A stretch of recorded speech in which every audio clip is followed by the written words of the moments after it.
যাই গরু কিনা নিয়ে আসি। বাবুর্চি সাহেব, আরে ভাই, ছেলের বিয়ার 600 লোকের কতটি মাংস লাগবে? মাংস 4 মন 4.5 মন। 4 মন 4.5 মন? আচ্ছা ঠিক আছে। ও কাকু কই যাই? এদিকে আয়। আমি তো ওই বাজারে গেছি একটা গরু কিনবার লিগে। বাজারে যা কি করবেন, গরু যে আমার একটা আছে এটা পছন্দ হয় না? তো আমার এটা পছন্দ হয়, কিন্তু গরুতে কি 4 মন 4.5 মন মাংস হইব?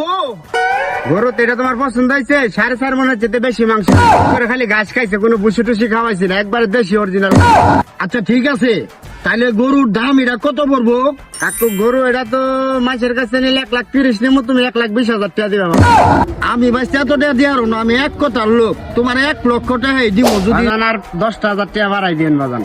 আচ্ছা ঠিক আছে বাজান, তোমার কথাও থাক আমার কথাও থাক, আমি আর 5,000 টাকা দিয়ে দিতেছি, ধরো নেও। এই যে নেওটা সঠিক টাকা আছে না। আচ্ছা ঠিক আছে একটাও কম না। বাজান, তো বুঝতে পাইলাম। চলুন কাকা, আপনি গরু লিয়ে যান গা, সমস্যা নেই, তাহলে আমি যাই গা।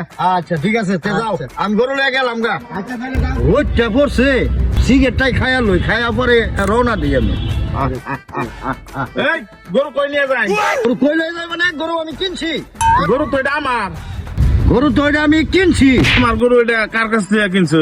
আমি তো গরু এটা রানার কাছ থেকে কিনছি। রানা কেরা?